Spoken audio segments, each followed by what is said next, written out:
being kept by Garrett Wilson.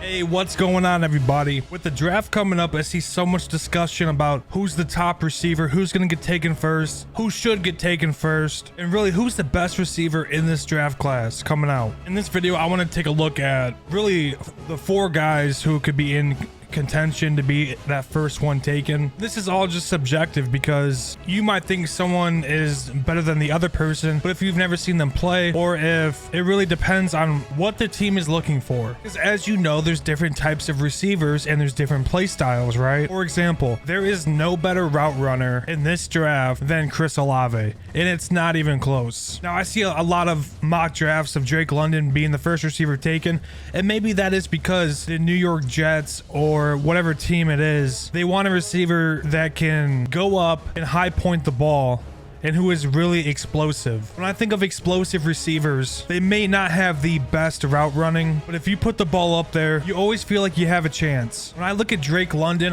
and you watch his film, his gameplay style is a lot like Garrett Wilson. I think those two are very comparable. Now, obviously, the Ohio State receiving room was absolutely stacked. So Olave's receptions were not the highest. The ball was getting spread around a lot. Now, when you look at USC, Drake London ended the season with 88 receptions for over 1,000 yards and 7 touchdowns, averaging 12.3 yards a reception, which is just, it's fantastic because the second leading receiver for USC only ended the year with 44 receptions for 579 yards. So it's safe to say that Drake London was that dude. I'm gonna throw up some film while I'm going over these stats with you guys. I'm gonna keep it real with you guys, and I did not have the opportunity to watch Drake London all season, so in order to not be a hypocrite, I had to go back the last couple of weeks and try to watch not just his highlights, but watch the whole thing. And he is as advertised. He's very good. Him and Garrett Wilson, I'm telling you, are very similar. Garrett Wilson ended the season with 70 receptions for over 1,000 yards, 12 touchdowns, averaging 15.1 yards a reception. So when you have a guy like CJ Stroud throwing the ball to you, he's got all of these big time stats, and there are so many different weapons. I mean, Jackson Smith and Jigba's, you know, he's still has another year. And you know what the craziest part is? You have Chris Olave, Garrett Wilson,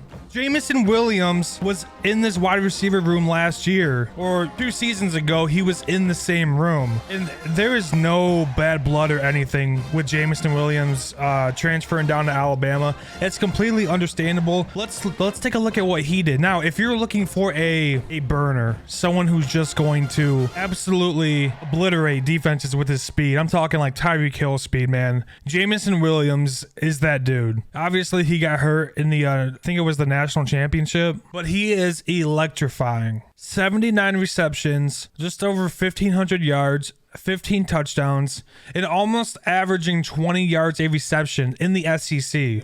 So you could even make an argument that Jameson Williams is the best receiver in the country. It all comes down to what type of receiver are you looking for, and really, who do you need? Let's look at Chris Olave's stats here. 65 receptions, 936 yards, 13 touchdowns, and just under 15 yards average. Only 65 receptions, but the 13 touchdowns. He caught a lot of touchdowns this year. But it was weird though, because it was like there were a couple of games where he didn't even get the ball at all. And I don't necessarily think it's his doing, you know. I think there's a lot that goes into, especially on the defensive side and how they scheme up things. But there's a reason why Gus Johnson calls him Mr. Smooth. I have never seen a route runner who who looks so smooth when he's running his route, like I've seen with Chris Olave, and it's really not even close. So if you're a team looking for a deep threat, 100% Olave would be a great deep threat. Obviously, I would say I am a little bit biased, so no doubt I would take Olave probably as my number one. But London and Wilson, you can make a case for both, for sure. I just wanted to make this video because I feel like I see a lot of mock drafts, and it's not always based on like the team need as far as which type of receiver that they want. It's who they think is the best receiver. But in all reality,